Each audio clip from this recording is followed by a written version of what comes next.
안녕하십니까. 유튜브 채널 미국 주식 이슈워치입니다.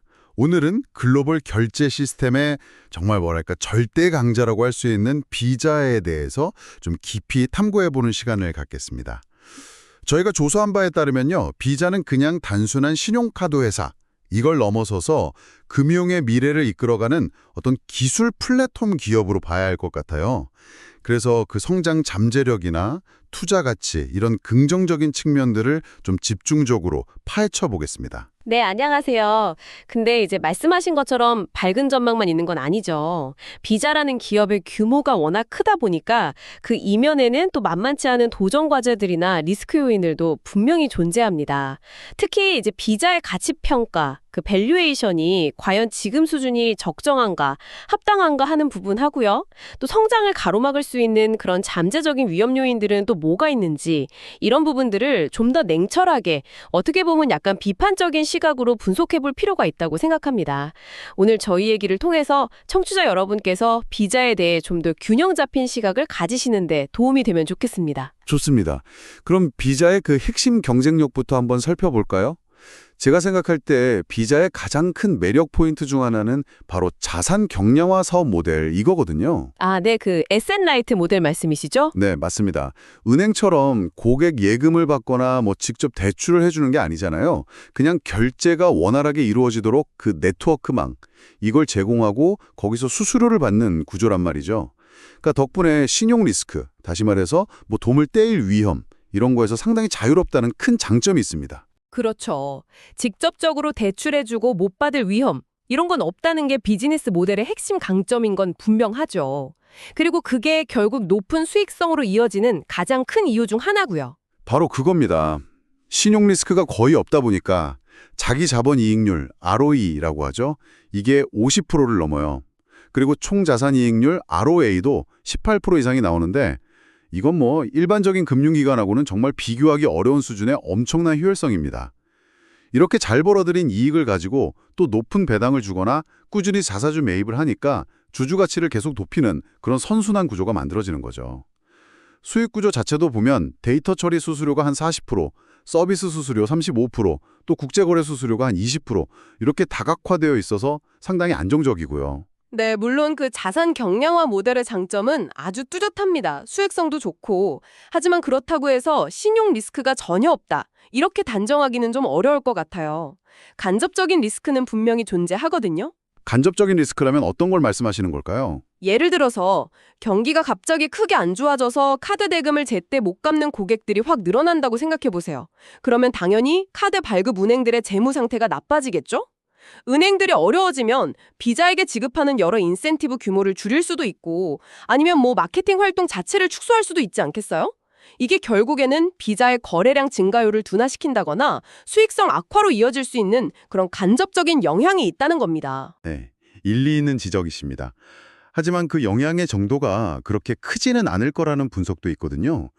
일반적인 경기 변동 상황을 가정했을 때 시장 전체의 카드 연체율이 한 1%포인트 정도 상승한다고 해도 비자의 순이익 감소폭은 0.5%에서 한 1.5% 수준에 그칠 것이다. 이런 추정도 있습니다. 그러니까 간접적인 영향이 아주 제한적이라는 거죠. 근데 그 추정은 어디까지나 일반적인 상황을 가정한 거겠죠. 만약에 우리가 겪었던 2008년 금융위기 같은 그런 아주 극심한 시스템 리스크가 발생한다면 상황이 달라질 수 있습니다. 카드 발급 금융기관들이 연쇄적으로 부실화될 가능성도 전혀 배제할 수는 없고요. 그렇게 된다면 비자가 받는 간접적인 타격은 아까 말씀하신 그 추정치를 훨씬 넘어설 수도 있다는 점을 생각해야 합니다.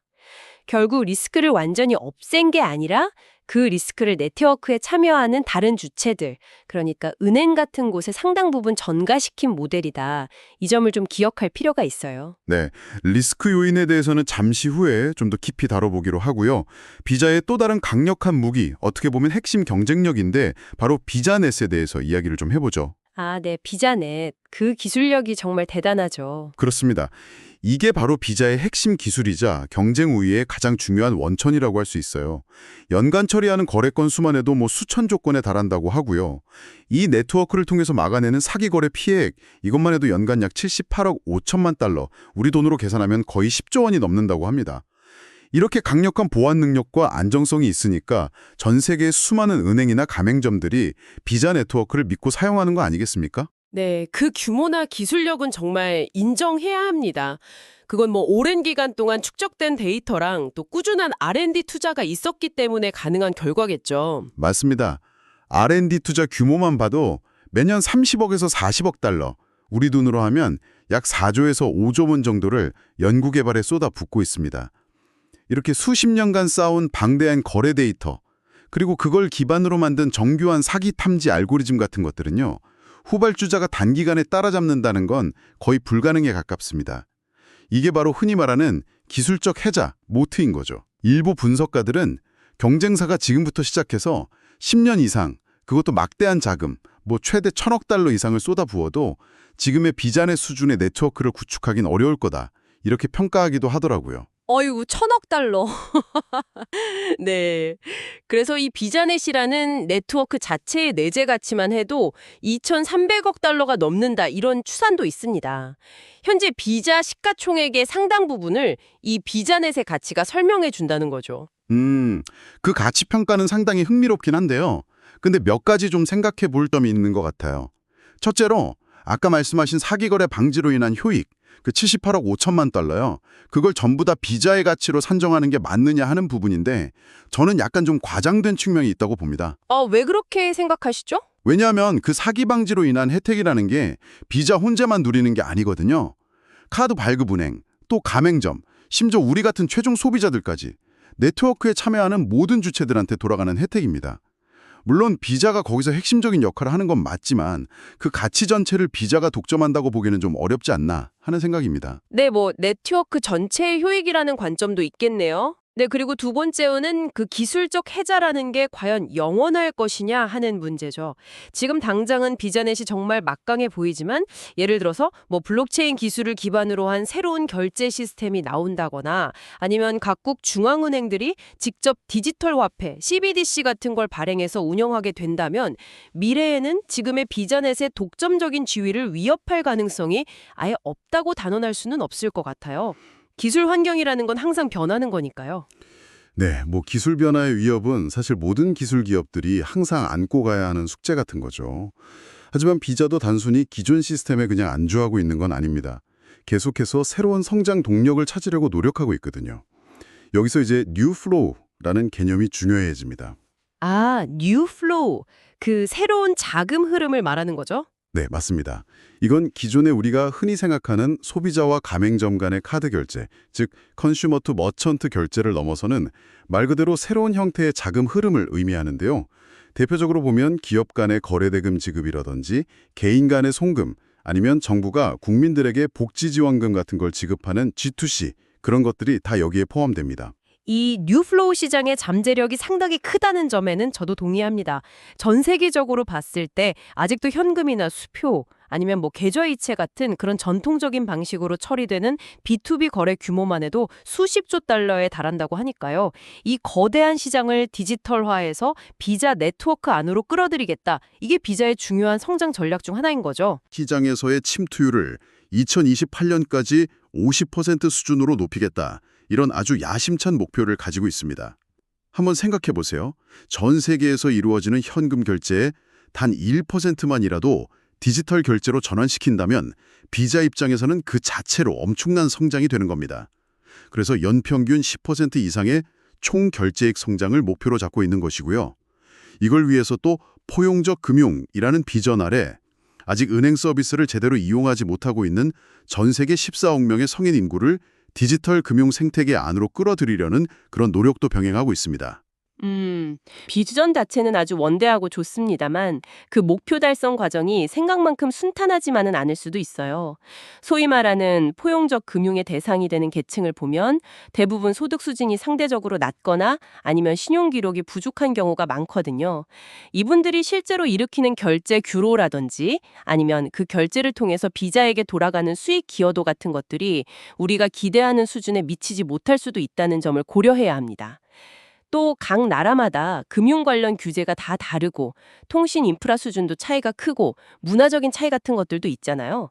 이런 것들이 뉴플로우 시장을 확대해 나가는 데 있어서 생각보다 큰 장애물로 작용할 수도 있습니다. 그래서 2028년까지 50% 침투의 목표는 제 생각에는 상당히 도전적인 수치라고 보여집니다. 물론 어려움이 없지는 않겠죠. 하지만 비자의 접근 방식이 상당히 효율적이라고 생각하는 부분이 있습니다. 비자가 직접 최종 소비자를 일일이 공략하는 방식보다는 기존의 은행이나 아니면 요즘 떠오르는 핀테크 기업들과의 파트너십을 통해서 고객 기반을 넓혀가는 전략을 쓰고 있거든요. 아, 파트너십을 활용한다. 네, 이게 고객을 확보하는 데 드는 비용, 즉 CAC, 커스터머 애퀴지션 코스트를 낮추는데 아주 효과적입니다. 그리고 일단 비자 네트워크를 통해서 편리한 디지털 결제를 한번 경험한 고객들은 그 편리함 때문에 충성도가 높아지는 경향이 있고요. 시간이 지나면서 더 많은 관련 서비스를 이용하게 될 가능성이 크죠. 다시 말해서 고객 한 명으로부터 평생 동안 얻을 수 있는 가치, LTV, 라이프타임 밸류가 점점 높아진다는 겁니다. 일부 분석기관의 추정에 따르면 이 LTV를 CAC로 나눈 비율이 4.1 이상이 나온다고 해요. 이건 정말 업계 최고 수준의 매우 효율적인 고객 확보 및 유지 모델을 가지고 있다고 평가할 수 있습니다. 글쎄요. 그 4.1이라는 비율 추정은 제 생각엔 좀 많이 낙관적으로 보이는데요. 첫 디지털 금융 경험이라는 게 반드시 그렇게 강력한 충성도로 바로 이어지는 건 아닐 수도 있습니다. 특히 신흥시장 같은 경우는요, 비자보다 더 낮은 수수료를 제시하는 경쟁 플랫폼이 등장한다거나 아니면 정부가 주도하는 어떤 결제 시스템이 나오면 고객들이 쉽게 이탈할 수도 있거든요. 그리고 포용금융 대상 계층의 소득 증대가 예상보다 더디게 진행된다면 LTV 역시 증가하는 속도 역시 생각보다 느릴 수 있고요. 또 파트너십 조건이 언제든지 바뀔 수도 있고 경쟁은 점점 더 심화될 테니까 이런 것들도 CAC나 LTV에 영향을 미치는 중요한 변수들입니다. 그러니까 그 4.1이라는 비율이 계속 고정되어 있을 거라고 보기는 어렵고 계속 변동될 수 있다는 점을 감안해야 합니다. 네, 물론 그런 변수들은 당연히 고려해야겠죠. 그런데 실적 측면을 좀 보면요. 비자는 정말 꾸준하게 성장세를 보여주고 있거든요. 가장 최근 실적인 2025년 회계연도 1분기 실적을 한번 보면 매출은 전년 같은 기간 대비해서 10% 증가했고요. 특히 수익성이 좋은 걸로 알려진 국경 간 거래량, 이게 무려 16%나 늘었습니다. 이건 팬데믹 이후에 해외여행 수요 같은 것들이 확실히 회복되고 있다는 걸 보여주는 뚜렷한 신호라고 할 수 있겠죠. 네, 국경 간 거래량 회복은 확실히 긍정적인 신호네요. 근데 앞으로의 전망은 어떻게들 보고 있나요? 2분기 같은 경우는요? 2분기 역시 상당히 견조한 흐름이 이어질 것으로 예상됩니다. 1분기에 이어서 국경 간 거래 호조가 계속될 가능성이 높기 때문에 2분기 매출은 한 10%에서 12% 정도 성장한 약 1,005억 달러 수준, 그리고 영업이익은 한 11.6% 정도 증가해서 약 70억 달러 수준을 달성할 수 있을 것으로 기대하고 있습니다. 현재의 이런 성장 모멘텀을 고려해보면 이건 충분히 달성 가능한 목표치라고 저는 생각합니다. 예측 자체는 그렇게 긍정적으로 나오고 있지만 시나리오 분석 결과를 보면 또 마냥 안심하기는 좀 이른 것 같아요. 예를 들어서 우리가 예상하지 못한 경기 둔화가 갑자기 찾아와서 전체 결제량이 예상보다 훨씬 부진하다면 어떻게 될까요? 그런 최악의 경우, 즉 베어 케이스 시나리오에서는 목표 주가가 현재 수준보다 한 15% 정도 하향 조정될 수도 있다. 이런 분석도 있거든요. 물론 반대로 국경 간 거래가 정말 폭발적으로 늘어나는 불 케이스에서는 20% 이상 상승할 가능성도 있긴 합니다만 중요한 것은 하방 위험 역시 분명히 존재한다는 사실입니다. 특히 요즘처럼 지정학적 긴장이 고조되거나 아니면 급격한 경기 침체가 현실화된다면 그 충격은 우리가 예측하는 것보다 훨씬 클 수도 있고요. 네, 그래서 비자의 가치평가, 즉 밸류에이션에 대한 논쟁이 계속 끊이지 않는 것 같습니다. 제 입장은 비자가 가진 이런 강력한 사업 모델, 그리고 아까 말씀드린 비자넷이라는 기술적 해자, 또 뉴플로우라는 엄청난 성장 잠재력, 이런 것들을 다 고려했을 때 현재 다소 높아 보이는 밸류에이션, 예를 들어서 PE 기준으로 30배 이상 가는 것도 충분히 정당화될 수 있다고 봅니다. 목표 PS 비율로 봐도 한 15배에서 20배 정도는 합리적인 수준이라고 생각하고요. 글쎄요, PE 30배 이상이면 역사적으로 봐도 그렇고 비슷한 업종의 다른 기업들과 비교해봐도 상당히 높은 수준인 건 맞습니다. 비자의 뛰어난 시장 지배력이나 높은 수익성, 이런 건 저도 충분히 인정합니다만 그 가치가 이미 현재 주가에 충분히 다 반영이 되어 있거나 어쩌면 오히려 좀 고평가된 것 아니냐는 시각도 만만치 않거든요. 특히 앞으로 성장률이 지금 예상보다 조금이라도 둔화되는 모습을 보인다거나 아니면 아까 잠깐 언급했던 예상치 못한 규제 리스크 같은 게 갑자기 터지면 주가가 아주 급격하게 조정을 받을 가능성도 있습니다. 이렇게 높은 밸류에이션은 그 자체만으로도 투자에 있어서는 하나의 위험 요소가 될 수 있다는 점을 명심해야 합니다. 리스크 관리 측면에서 보면 비전은 좀 다른 지표를 봐야 할 것 같아요. 전통적인 금융회사들하고는 좀 다르니까요. 대출 자산이 없으니까 연체율보다는 사기 손실률, 프로드 로스 레이트, 이게 훨씬 중요하거든요. 아, 그렇죠. 사기 거래를 얼마나 잘 막아내느냐가 중요하겠네요. 네. 근데 여기서 아주 흥미로운 분석이 하나 있습니다. 과거 데이터를 쭉 분석해 보니까 이 사기 손실률이 0.01%포인트, 그러니까 1bp라고 하죠, 이게. 하락할 때마다 시장이 비자에게 부여하는 PE 배수가 평균적으로 0.2포인트 정도 상승하는 경향이 있었다는 가정이 있어요. 물론 이건 가정입니다만. 그런데 비자의 실제 사기 손실률은 업계에서 가장 낮은 수준인 0.05% 이하로 추정되거든요. 경쟁사인 마스터카드가 한 0.06, 0.7% 정도로 추정되는 것에 비하면 훨씬 낮죠. 이게 바로 비자 네트워크가 안전하다라는 프리미엄을 정당화시켜주는 중요한 근거가 된다는 겁니다. 네, 낮은 사기율은 분명히 비자의 큰 강점입니다. 그건 부인할 수 없죠. 하지만 반대로 생각해보면 만약에 이 지표가 악화될 경우에는 그 파급력이 정말 상상 이상일 수도 있다는 뜻도 됩니다. 예를 들어서 정말 재수없게 대규모 해킹 사고가 발생하거나 아니면 고객 데이터가 대량으로 유출되는 사고가 터져서 사기율이 경쟁사 수준인 0.065%까지 갑자기 상승한다면 어떻게 될까요? 이건 단순히 비용이 좀 더 늘어나는 수준의 문제가 아닙니다. 비자 네트워크 전체의 신뢰도에 아주 치명적인 타격을 입히게 될 거고요. 일부 분석에 따르면 이런 상황이 발생하면 주가가 최대 10%에서 15%까지도 하락할 수 있다고 합니다. 보안 사고라는 건 사실 언제든 발생 가능한 리스크이고 한번 터지면 그 충격은 매우 클 수 있다는 거죠. 그러니까 낮은 사기율은 분명 강점이지만 그만큼 악화되었을 때의 충격도 클 수 있다는 양면성을 가지고 있는 지표라고 봐야 합니다. 그런데 여기서 또 흥미로운 점은요. 이렇게 뛰어난 리스크 관리 능력을 보여주고 있음에도 불구하고 현재 비자의 PE 배수가 경쟁사인 마스터카드보다 오히려 약간 낮게 거래되고 있다는 점입니다. 저는 이게 어떻게 보면 비자의 상대적인 저평가 매력을 보여주는 것일 수도 있다고 생각합니다. 리스크 관리 능력이나 성장성을 고려했을 때 말이죠. 내부자의 움직임, 그러니까 경영진의 의사결정 같은 것도 시장에서는 중요한 정보로 받아들여지곤 하죠. 예를 들어서 실적 발표 직후에 갑자기 자사주 매입을 발표한다면 이걸 어떻게 해석해야 할까요? 네, 그것도 한번 가상 시나리오로 생각해 볼 수 있겠네요. 만약에요, 비자가 아주 좋은 실적을 발표하고 앞으로의 전망, 즉 가이던스도 긍정적으로 제시했다고 칩시다. 그런데 바로 그 직후에 1억 달러 규모의 자사주 매입을 발표했다고 가정해보죠. 사실 1억 달러라는 금액 자체는 비자의 전체 규모에 비하면 아주 작은 금액입니다. 그래서 주당 순이익 상승 효과 같은 건 거의 미미하겠죠. 네, 그쵸. 1억 달러면 하지만 중요한 건 그 발표 시점, 타이밍입니다. 좋은 실적과 가이던스 발표로 시장이 환호하고 있을 때 자사주를 매입한다면 경영진이 시장이 이렇게 긍정적으로 반응하고 있지만 우리 회사 주식은 여전히 싸다라고 판단하고 있다는 아주 강력한 신호로 해석될 수 있다는 겁니다. 즉, 일반 투자자들보다 더 많은 정보를 가진 내부 경영진의 자신감 표현으로 볼 수 있다는 거죠. 그래서 이런 신뢰도를 반영해서 목표 주가에 추가적인 프리미엄을 줄 수도 있다. 이런 분석도 가능합니다. 예를 들어 이 시나리오에서는 목표 주가를 7% 정도 상향 조정해서 321달러로 제시할 수도 있다는 거죠. 글쎄요, 저는 그 해석은 좀 과도한 것 같은데요. 1억 달러라는 금액은 비자의 연간 잉여 현금 흐름이나 평소 자사주 매입 규모에 비하면 정말 너무 작은 액수입니다.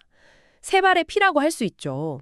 이걸 가지고 강력한 신호라고 해석하고 심지어 목표 주가에 프리미엄까지 부여하는 건 좀 지나친 확대 해석일 수 있습니다. 오히려 그냥 보여주기식 매입 아니냐 이렇게 비춰질 수도 있고요. 아니면 정말 더 중요한 전략적인 투자 기회가 있는데 거기에 돈을 쓰지 않고 소극적으로 자사주 매입이나 하고 있다는 비판을 받을 수도 있습니다. 자사주 매입의 의미는 그 규모나 발표되는 맥락 같은 것들을 아주 신중하게 따져보고 해석해야 합니다. 1억 달러는 너무 작아요. 네, 뭐 해석의 여지는 있겠습니다. 다음 분기 가이던스 발표도 주가에는 아주 큰 영향을 미치죠. 예를 들어서 비자가 다음 3분기 총 거래액 가이던스를 시장의 예상치, 즉 컨센서스보다 약간 낮게 제시했다고 가정해 봅시다. 한 4조 50억 달러에서 4조 2,500억 달러 사이, 중간값으로 4조 1,500억 달러 정도로요. 근데 우리가 추정한 시장의 컨센서스는 4조 2,100억 달러였다면 이건 약간 보수적으로 가이던스를 제시한 게 되겠죠. 이게 정말 실적이 안 좋을 것 같아서 그런 걸 수도 있지만 어쩌면 실제 실적 발표 때 시장 기대치를 넘어서는 서프라이즈, 비트를 보여주기 위한 일종의 전략일 수도 있습니다. 기대치를 살짝 낮춰놓는 거죠.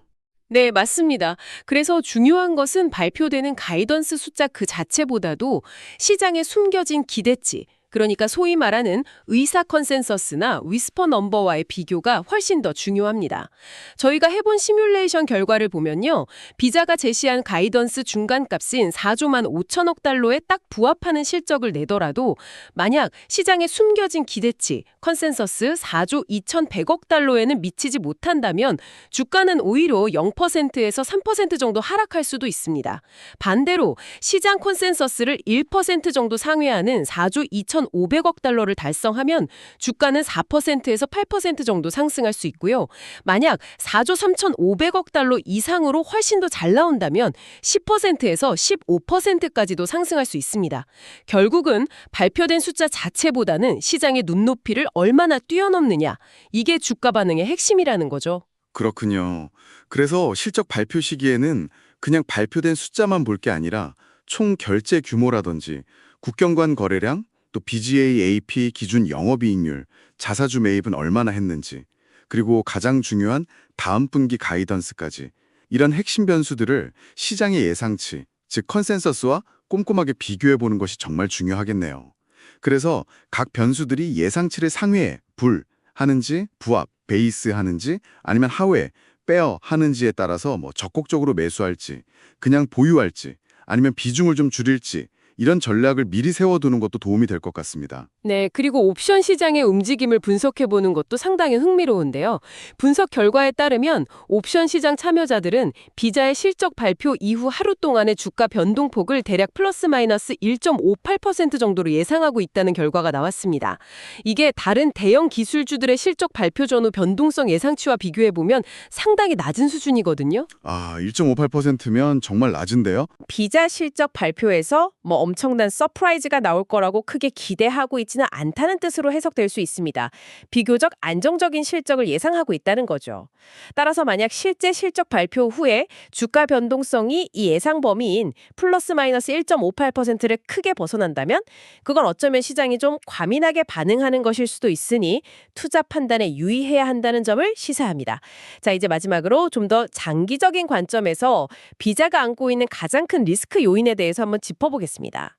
여러 번 이야기가 나왔지만 역시 규제 리스크를 빼놓을 수 없습니다. 네, 규제는 정말 비자에게 있어서는 항상 따라다니는 그림자 같은 존재죠. 맞습니다. 특히 미국 내에서의 직불카드 거래 수수료 상한선이 추가로 인하될 가능성, 이게 비자의 수익성에 직접적인 타격을 줄 수 있는 가장 큰 위험 요인 중 하나입니다.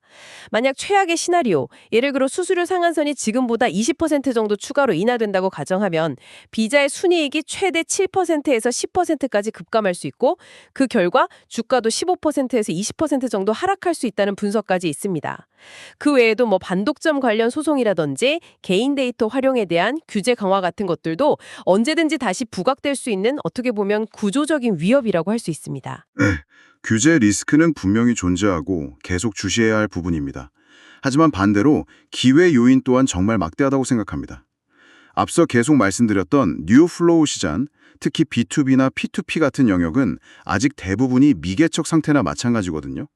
이 거대한 시장에서 비자가 앞으로 점유율을 단 5%만 추가로 확보한다고 해도 그로 인해 발생하는 신규 거래량 규모가 어마어마합니다. 분석에 따르면 약 4조 달러의 신규 결제 볼륨이 생길 수 있다고 해요. 여기에 더해서 비자가 제공하는 사이버 소스 같은 데이터 분석이나 리스크 관리 솔루션 같은 부가가치 서비스, VAS의 성장까지 함께 고려한다면 비자의 연평균 성장률이 현재의 10%대 초반 수준에서 13%에서 15%까지도 가속화될 수 있다는 전망이 나옵니다. 이게 현실화된다면 당연히 주가에도 상당한 상승 동력을 제공할 수 있겠죠. 분석에 따라서는 현재 주가 대비 30%에서 40%까지도 상승할 잠재력이 있다고 거론되기도 합니다. 제가 강조하고 싶은 것은 이렇게 위쪽으로 열려있는 상방 잠재력이 아래쪽으로 떨어질 수 있는 하방 리스크보다 훨씬 크다는 점, 즉 비대칭적인 기회가 존재한다는 것입니다. 네, 그런 기회 요인과 앞서 말씀드린 리스크 요인들을 종합적으로 다 고려해서요. 리스크 조정 할인율 RADR을 9.0%라는 제 생각에는 다소 보수적인 기준을 적용해서 산출한 최종 목표 주가는 $275 수준으로 제시되기도 합니다. 이게 만약 현재 주가를 $250라고 가정한다면 대략 10% 정도의 상승 여력이 있다는 계산인데요. 아주 공격적이거나 매력적인 상승 여력이라고 보기는 좀 어렵지 않나 싶습니다. 그럼에도 불구하고 저희의 최종적인 투자 의견은 매수입니다.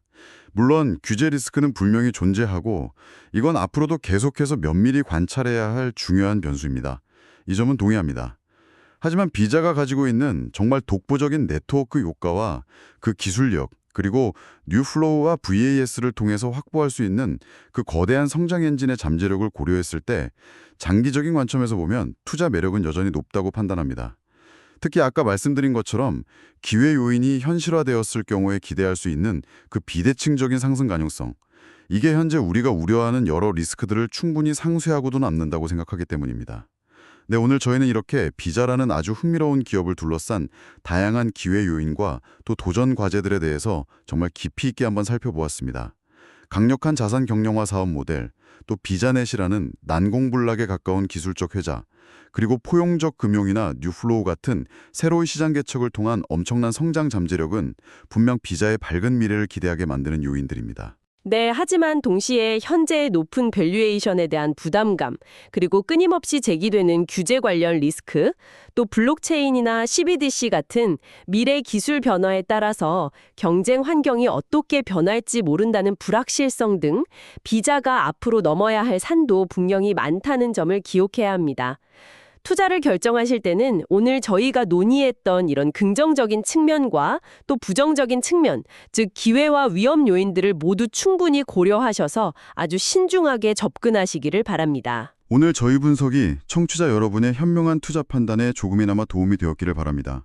지금까지 유튜브 채널 미국 주식 이슈워치였습니다. 경청해 주셔서 감사합니다. 네, 감사합니다. 본 분석 내용은 정보 제공을 목적으로 하며 특정 종목에 대한 매수 또는 매도 추천이 아님을 분명히 밝힙니다. 모든 투자에 대한 최종적인 판단과 그 결정에 따른 책임은 전적으로 청취자 본인에게 있음을 명심하시기 바랍니다. 또한 본 컨텐츠의 내용 중 일부는 인공지능, AI 기술을 활용하여 생성된 정보를 포함하고 있을 수 있으며 이로 인해 실제 데이터와는 일부 차이가 발생할 수 있다는 점에 유의하여 주시기 바랍니다.